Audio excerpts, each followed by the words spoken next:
24. The highway did not end so much as lose its willingness to remain whole. Asphalt stretched forward beneath the bike and then softened, its surface breathing, its edges wavering as though heat rose from the bones of the world itself. Painted lines bled together and dissolved, swallowed by a low rolling fog that glowed faintly from within, smoke thick enough to mute distance and sound alike.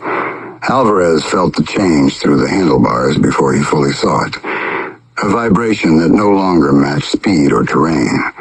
Salem crouched against the tank in front of him, claws anchored, spine low, eyes fixed ahead with an intensity that bordered on reverence. Above the far horizon, a faint paling had begun to form, a bruised gray seeping slowly into the black. The first suggestion that dawn was creeping in, hesitant and unwelcome. The night compressed around them. Depth folded inward until forward motion felt symbolic rather than physical, as if riding had become ritual instead of travel. Smoke drifted across the road in heavy sheets, luminous at the edges, carrying a faint hiss that crawled along Alvarez's nerves. The air tasted scorched and old. Salem's ears flattened briefly, then lifted again, tracking something ahead that had not yet committed to shape. Alvarez did not speak. He had learned that some thresholds punished sound. The paling sky grew incrementally brighter, a slow betrayal of light pushing against the dark, as though morning itself were pressing its face against a locked door. Darkness gathered at the far edge of what remained of the road. It did not rush toward them. It waited, allowing mass to accumulate, allowing presence to settle. At first it was only absence, a deeper black pressing outward from the horizon, but then shapes surfaced within it, suggestions of motion that rejected symmetry and refused stillness. The darkness rose, not vertically, but conceptually, expanding until it filled Alvarez's vision, until the idea of going around it ceased to exist. Serpentine forms coiled and uncoiled within the mass, bodies sliding over one another in patient knots. Pale movement rippled along its surface, feeding, shedding, renewing itself without hurry. Salem's fur lifted along his spine, yet he did not retreat. His tail wrapped once around the gas cap and tightened, as if staking a claim. The bike slowed without instruction. Tires rolled through the smoke that parted and reformed, offering no resistance, leaving no trace. Breathing became deliberate. Dawn continued its slow advance behind them, the sky thinning toward gray, a weak light leaking in that seemed offended by what it was forced to reveal. The darkness resolved, condensing into a towering silhouette that occupied the road without standing on it, blocking passage without substance. Satan stood before them, not approaching, not needing to. Snakes draped from his shoulders and wound around his arms, their bodies heavy and unhurried, tongues tasting the air as though reading it. Others slid across the ground, circling the tires, their movement smooth, leaving the surface unchanged. When Satan lowered his head, Alvarez saw eyes that had once been human and had long since abandoned the effort. The pupils stretched vertically, green light bleeding outward until it stained the surrounding smoke.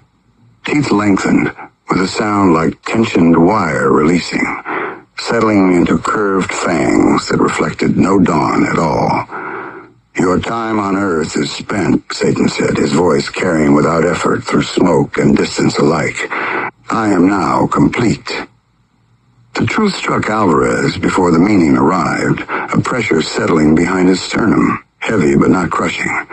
Salem released a low sound that was neither growl nor hiss, something older, warning without fear. Alvarez rested a hand briefly against the cat's back, feeling the steady warmth beneath rain-damp fur, grounding himself in that single, undeniable reality. The sky behind Satan continued to pale, the first fragile hint of sunrise bleeding into the edges of the world. Alvarez swallowed and spoke into the space between them. "Why One last ride, he said. One song. After that, you can take me. Satan regarded them both. The serpent stilled. The towering shape folded inward, shedding excess, condensing into something nearer human proportion. Smoke thinned. The road beneath the tires steadied, imperfect but present. Dawn pressed closer now, thin and anemic, as if unsure whether it was welcome. Why not? Satan said at last, smiling. Even the devil cuts deals. Satan stepped back from the road without retreating, the gesture opening space where none had existed. Dawn continued its slow advance, the sky thinning toward a pale gray that hinted at sunrise without promising mercy. Alvarez reached into his jacket and drew out the flask, metal cool against his palm, its weight familiar and earned. He twisted the cap and drank deep, the whiskey burning clean as it went down, sharp enough to cut through smoke and fate alike. Salem lifted his head, ears forward, tail flicking once as if in agreement. The bike's radio crackled alive, sound punching through the thinning darkness with deliberate force. A rough, rolling rhythm spilled out, unpolished and honest, built for long roads and longer regrets. Salem began to bob his head to the beat, small, precise movements perfectly in time. Good choice, muchacho, the bike said, its voice warm with memory. It's been one hell of a ride. Alvarez raised the flask, letting the weak light catch the glass. Cheers to that, he said, and drank again as the throttle rolled open. The road surged beneath them, asphalt stretching forward as heat shimmered along its edges. The song rode the wind in broken pieces, fragments enough to summon the whole. One bourbon, one scotch. The words faded into motion as the engine climbed. Salem leaned into it, claws steady, head still nodding, fur rippling in the growing speed. They rode hard now. Dawn slid closer, the horizon bruised with color, smoke tearing away in long streaming ribbons. The music pressed on, telling its story without needing every word, loss, waiting, drinking time away. A voice rasped through the speakers, weary and stubborn, hinting at a man who hadn't seen what he loved in longer than he cared to count. Been drinking. The phrase surfaced, then vanished, swallowed by wind and fire. Alvarez capped the flask and slid it back into his jacket as the bike surged faster, tires humming, heat licking upward. The road glowed faintly now, friction teasing flame, the world narrowing to speed, sound and forward pull. Salem pressed closer to the tank, perfectly balanced, utterly fearless. Behind them, the darkness receded. Ahead, the sunrise waited, burning and inevitable, as the last ride carried them straight toward it. The road screamed awake beneath them. Heat surged up through the tires in violent waves, asphalt reacting as though it resented being touched at this speed, at this moment. Sparks tore loose and streamed backward in burning ribbons, the night shredding behind them as the bike thundered forward, faster than intention, faster than mercy.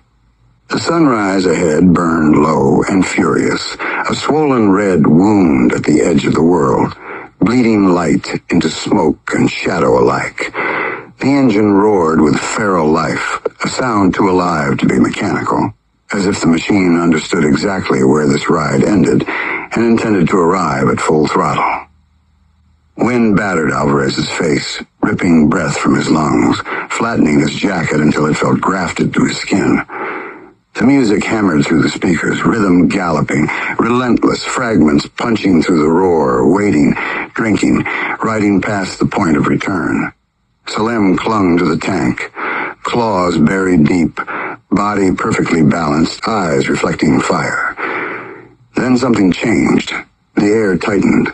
Light ahead thinned unnaturally. Salem's head stopped moving. His ears angled back. He looked up at Alvarez, and in that look was understanding sharp enough to hurt. Chains burst from the asphalt without warning. They did not rise. They attacked. Blackened links erupted upward in snapping arcs, glowing faintly from within, metal moving with purpose instead of momentum. One slammed across Alvarez's torso and coiled instantly, tightening with brutal force. Another wrapped his arm, another his leg. Pain detonated through him as the bike lurched violently, but refused to fall, engines screaming in protest. Fractures raced along the road ahead, splitting open like veins under pressure. Salem knew. This was not a crash. This was a claiming. Alvarez twisted his head just enough to meet the cat's eyes through smoke and heat. "Go!" he shouted hoarsely, forcing breath past the crushing metal. Salem hesitated for half a heartbeat. Then instincts took over. Muscles coiled, timing sharpened. He launched from the tank as the chains yanked Alvarez sideways, claws releasing clean. Salem hit the shoulder hard, rolled, then vanished into the brush, crashing through scrub and shadow alive. The chains multiplied, wrapping tighter, dragging Alvarez backward as fire licked up around him. Smoke swallowed the front of the bike. With his free hand, Alvarez reached down and pressed his palm flat against the tank, feeling the vibration, the heartbeat still there. "You've been one hell of a bike," he said, voice raw but steady. "You're more than just a machine to me." "I know," the bike said softly. The words carried through the roar like a promise kept. Alvarez laughed once, sharp and defiant. He twisted toward the brush where Salem had disappeared. "Thank you, kitty cat," he shouted. "You were a damn good help. Thanks for riding." The road beneath him split wide, darkness surging up like a living mouth. Chains yanked hard, final, irresistible. Alvarez tightened his grip on the tank one last time. "Until the end, muchacho." The engine screamed a final note and died. Asphalt sealed shut with a thunderous crack. Fire collapsed inward. Sound vanished. Silence fell hard and complete. The sunrise crested the horizon. Fully then, pale gold spilling across the ruined road. Smoke thinned. Heat bled away. From the brush, Salem watched, chest heaving, eyes fixed on the place where the world had taken his rider. The asphalt lay smooth and unbroken, innocent, as if nothing had happened. Somewhere far below, chains rattled, slow and satisfied. The wind moved on. The road did not remember him. 25. Alvarez woke to silence so complete it felt artificial, as though sound itself had been removed rather than merely absent. He lay still for a moment, waiting for pain that did not arrive, waiting for heat, for weight, for chains. None came. The last thing he remembered was motion. Speed tearing the world apart. Fire licking upward. The road opening like a mouth. Now there was only stillness, smooth and cold, pressing against his back. When he opened his eyes, the darkness receded, not into light, but into space. He was lying on a corridor floor that reflected him imperfectly, his outline warped, as if the surface refused to agree on his shape. Stone, perhaps, obsidian, maybe. It held no seams, no cracks, no marks of age. He sat up slowly, testing himself, surprised to find his body intact, unbroken, whole. His jacket was still on. His hands were steady. His chest rose and fell, though the air tasted thin, old, as if it had been circulating here long before lungs were ever required. The corridor stretched away from him in both directions, vanishing into distance that refused to resolve. Doors lined the walls on either side, identical in size and spacing, their surfaces dark and matte, absorbing what little light existed. From the seams around each door spilled a faint blue glow, cold and luminous, pulsing slowly, rhythmically. Not in unison. Each door beat at its own pace, slightly off from the next, creating a dissonant cadence that Alvarez felt more than heard. A hallway full of hearts, all beating alone. With every pulse, pressure built subtly behind his eyes and deep in his chest, as if the corridor itself were exerting claim. The air hummed faintly, a low vibration that never quite became sound, vibrating through his teeth, his bones. He stood, boots making no noise against the floor, and turned slowly, taking in the endless repetition of doors. There were too many to count, too many to be coincidence. Infinity arranged with architectural patience. As he took his first step, the whispers began. They leaked through the doors in fragments, muffled, incomplete, layered over one another, bargains half-spoken, screams cut short, laughter warped into something desperate, prayers muttered in voices worn thin by repetition. Some pleaded, some raged, some sobbed quietly, the sound of it pressing through the seams like breath through the clenched teeth. Alvarez stopped walking. His throat tightened as recognition struck in sharp, unwelcome flashes. A voice he remembered begging, another he remembered silencing, one that had thanked him, one that had cursed him with its last breath. He understood without being told. These doors were not cells, they were conclusions. Each pulse intensified, blue light brightening, then dimming again, the corridor breathing around him. Somewhere far down the hall, a door opened. The door that opened did not announce itself with sound. There was no creak, no groan of hinges, no displacement of air. One moment the corridor extended endlessly in both directions, doors sealed and pulsing, and the next a single seam brightened, the blue light intensifying until it bled outward, staining the floor at Alvarez's feet. The pulse slowed, deepened, becoming deliberate. The door eased inward as though the corridor itself had exhaled. She stepped out without urgency. Lilith did not wear darkness the way Satan had. There was no distortion around her, no serpentine movement, no excess form struggling to contain itself. She appeared as a woman shaped by stillness, her presence precise, restrained, as if every unnecessary element had been stripped away long ago. Her hair fell loose around her shoulders, black shot through with threads of silver that caught the blue light and bent it softly. Her eyes were dark, deep-set, and ancient, not burning with judgment, but weighted with something far more difficult to endure. Sadness, not theatrical grief, not regret, but a sorrow so old it had lost its edge and settled into permanence. She studied Alvarez for a long moment without speaking, her gaze moving over him as if reading damage that no longer showed on his body. The corridor responded to her presence. The pulsing of the doors shifted subtly, their rhythms drawing closer together, not synchronized but attentive. The hum beneath the air deepened, lowering in pitch until Alvarez felt it resonate behind his sternum. He realized then that this place recognized her, deferred to her. "You made it further than most," Lilith said at last. Her voice was quiet, level, carrying without effort through the corridor. It held no echo. "That usually means confusion." She glanced briefly down the hall and then back at him. "Or defiance." Alvarez opened his mouth and closed it again.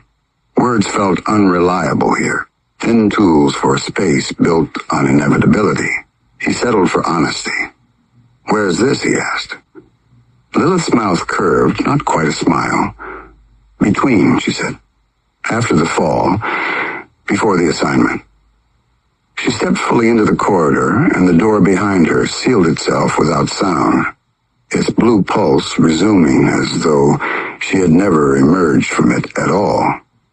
Most call it a hallway, and that makes it easier to accept. She walked past him slowly, fingers trailing just above the surface of a nearby door without touching it. The light beneath her hand brightened briefly, then dimmed, as if responding to restraint rather than contact. "Each door is a dominion," she said. "A responsibility. A sentence. Some are small. Some are vast. All are permanent." She paused, her expression tightening almost imperceptibly. No one opens a door they do not belong to. A sound slipped through the seam beside her, a soft, broken whimper that stopped abruptly as if cut off mid-breath. Alvarez flinched before he could stop himself. Lilith noticed. Her eyes softened further. "Yes," she said gently. "You recognize them? That does not fade quickly. Sometimes it never fades at all." She turned to face him fully then, and for the first time there was hesitation in her posture. Something held back. "There is one thing you should understand before you continue," she said. "One truth that will make the rest easier, or much worse." She met his gaze, and for the briefest moment her composure faltered. Grief surfaced, naked and unguarded. "Salem escaped hell once before," Lilith said. The corridor seemed to draw inward at the name. Several doors flickered, their pulses stuttering out of rhythm before recovering. Alvarez felt a pressure behind his eyes, sharp and sudden. Lilith looked away, her jaw tightening. "He was my baby," she said quietly. She did not elaborate. She did not need to. The words settled between them with terrible weight, reshaping the space around them. Lilith inhaled slowly, mastering herself. And when she looked back at Alvarez, the sadness remained, but now it was armored, controlled. "You helped him leave," she said. "Not accusation. Fact. That matters more than you know." She stepped aside then, gesturing down the corridor toward a distant door that pulsed differently from the rest. Slower, steadier, its blue light edged with something darker beneath. "Your dominion waits." The corridor seemed to lengthen as Lilith stepped aside, distance unfolding where none had existed before. The doors lining the walls continued their slow blue pulses, but Alvarez felt the shift immediately. The rhythm changed, the whispers altered.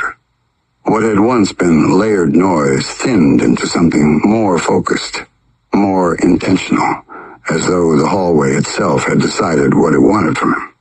Far ahead, one door pulsed with a steadiness the others lacked, its glow deeper, heavier, the blue tinged with a color that refused a name. That door did not whisper. It waited. Alvarez took a step forward, then another. The floor vibrated faintly beneath his boots, not with movement, but recognition. With each pace, the air thickened, pressing against his chest, narrowing his breaths until they felt rationed.